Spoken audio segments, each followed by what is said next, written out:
उमापती महापुराण म्हणू शकत होते, परंतु शिव हेच नाव का दिलेलं आहे?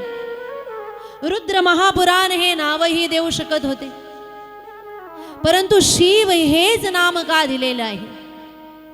कारण शिव या शब्दाचा अर्थ आहे कल्याण. साधू संत महात्म्यांची दृष्टी, साधू संत महात्म्यांचा अवतार आणि त्यांचं कार्य मानवाच्या कल्याणासाठी आहे, जगत कल्याणासाठी आहे. जगताचं कल्याण व्हावं हा एकच उद्देश वेदव्यासजींच्या अंतःकरणामध्ये आहे.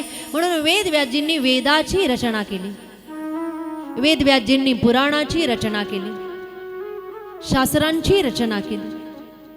जगताचं कल्याण व्हावं ही इच्छा असल्यामुळे ज्या शब्दाचा अर्थ आहे कल्याण तेच नाव त्या ठिकाणी वेदव्यासजींनी या पुराणाला दिलेलं आहे आणि ते नाव आहे शिव महापुराण.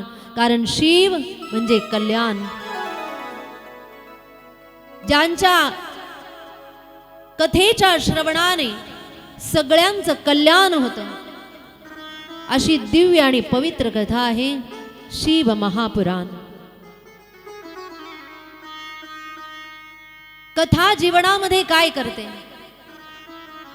कथा मनुष्याला संसारिक विचार वेगळे करून पारमार्थिक विचार प्रदान करणारी आहे. भगवदीय मार्गाला लावणारी कथा आहे.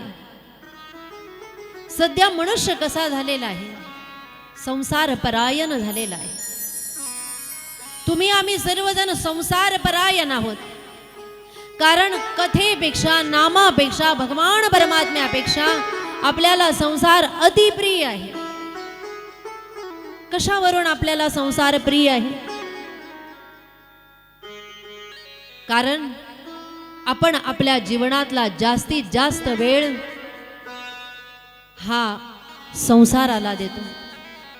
जी गोष्ट आपल्याला प्रिय आहे ती गोष्ट करत असताना आपल्याला अजिबात खेद वाटत नाही.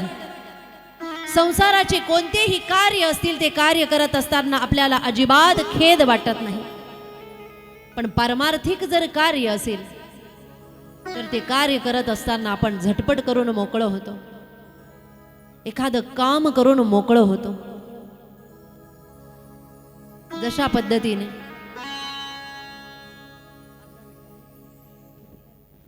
आपण सर्वजण संसार परायण आहोत. कशावरून आपण संसार परायण आहोत? कारण संसारातले कार्य करत असताना आपल्याला अजिबात खेद वाटत नाही.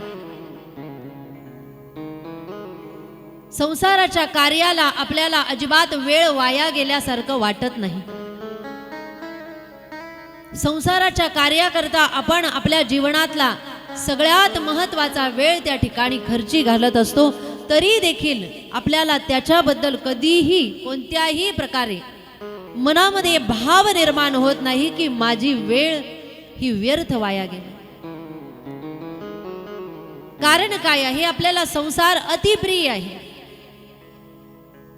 बघा, एखाद्या दिवशी धावपळ असेल, पाहुणे आलेले असतील आणि आपण धावपळीमध्ये सकाळी पहाटे उठलो, स्नानादिक कार्य झालं, चहा झाला, नाश्ता झाला, भोजनाची तयारी झाली, कपडे झाले, घरातले कामं झाले आणि अचानक जर आपल्याला वाटलं की सगळे कामं व्हायला लागले परंतु देवपूजा राहिली. अचानक जर आपल्याला असं वाटलं की देवपूजा आज राहून गेली, सूर्य डोक्यावर आला आणि देवपूजा राहिली. देवपूजा राहिली समजल्याबरोबर आपण धावपळ करत देवपूजा करायची आहे. म्हणून जसं देवाऱ्यामध्ये जाणार, गेल्यानंतर बरेच जणांकडून अशी क्रिया होते की वेळ कमी असल्यामुळे पटापट देव उचलणार, ताटामध्ये टाकणार, एकाच वेळेस डायरेक्ट पाणी फिरवणार. सगळ्यांच्या अंगावरून पाणी फिरवलं की ते देव एवढ्या घाईघाईत उचलणार आणि देवाऱ्यावर, पाटावर जे काही असेल अशा पद्धतीने ठेवणार जसं खिचडी करण्यासाठी तांदूळ धुवून कुकरमध्ये टाकत आहेत. जशी त्या ठिकाणी देव ठेवले, गंध त्या ठिकाणी घेतला, पटापट एकदाच उगाळलेला गंध त्या ठिकाणी सगळ्या देवांना पटापट लावण्याचा प्रयत्न आपण करतो. का? वेळ कमी आहे म्हणून. त्यातही जर गंध लावायला लागले तर गंध लावत असताना आपण एवढ्या घाईघाईने गंध लावतो की गॅरंटी नाही की प्रत्येक देवाच्या कपाळालाच, कुणाच्या नाकाला, कुणाच्या तोंडाला, कुणाच्या केसांना. त्यात बिचारा लंगडा देव असा बसलेला असतो, घाईघाईमध्ये त्याला असं बसवलेलं असतं, तोंड खाली आणि पाय. त्याला कुठे गंध लागेल याची गॅरंटी. तशा अवस्थेमध्ये गंध लावला, दिवा लावला, घंटी वाजवली की देवपूजा झाली. श्लोक नाही, स्तोत्र नाही, मंत्र नाही, काहीच नाही. अगदी 2 मिनिटाच्या आत आपण देवपूजा उरकतो. म्हणजे एखादं रोजचं काम पूर्ण करावं तशा पद्धतीने आपण करतो. पण त्याच ठिकाणी जर आपण जेवायला बसलो तर घाईघाईने जेवतो का? कितीही घाई असली, भाजी तिखट असली तरी लोणचं घेणार, पापड घेणार, तेल घेणार. तिथे कुठेही कमी जास्त पडू देत नाही. का? कारण आपल्याला ज्या गोष्टीमध्ये रस आहे ती गोष्ट आपण विना कंटाळा करता करतो. कंटाळा न करता ती गोष्ट सहज आपल्याकडून होते. परंतु जी गोष्ट आपण जास्त मनावर घेत नाही, ज्या गोष्टीला विशेष महत्त्व देत नाही, ती आपण पटकन करून मोकळं होतो. याचा अर्थ आपल्याला संसार प्रिय आहे, परमार्थ नाही.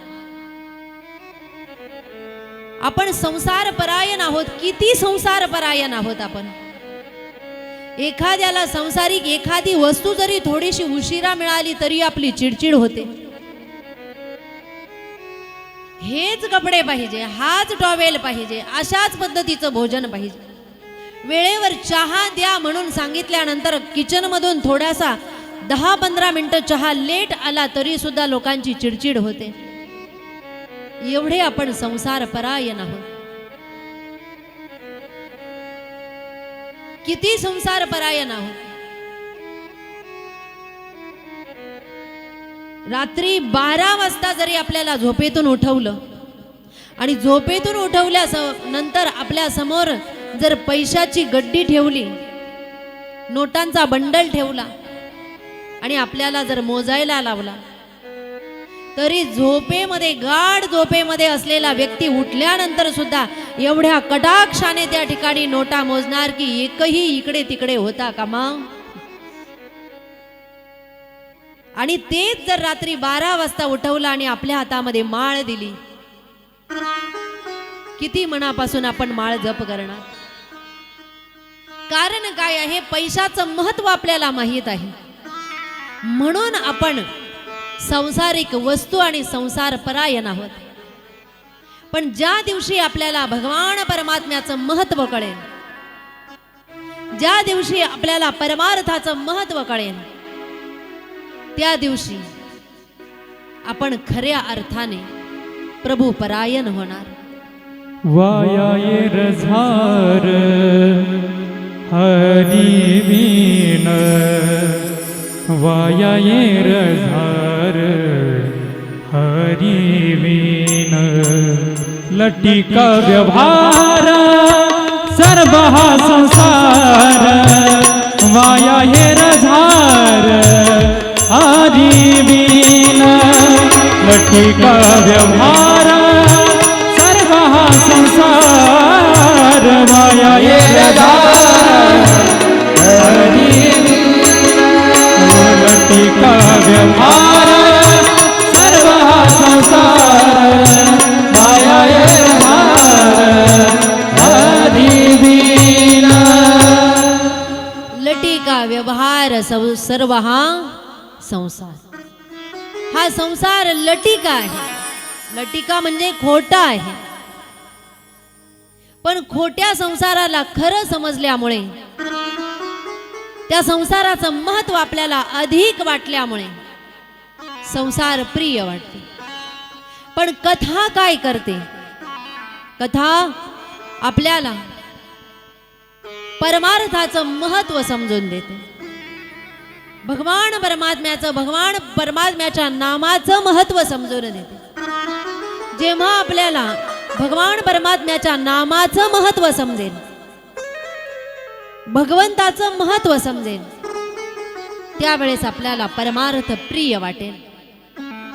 त्यावेळेस आपल्याला परमार्थ प्रिय वाटल्यानंतर जर परमार्थ घडला नाही, नामस्मरण घडलं नाही, त्यावेळेस आपल्याला वाईट वाटेल की आज मी नामस्मरण केलेलं नाही, आज मी ग्रंथ वाचन केलेलं नाही, आज माझ्याकडून मंदिरात जाणं झालं नाही.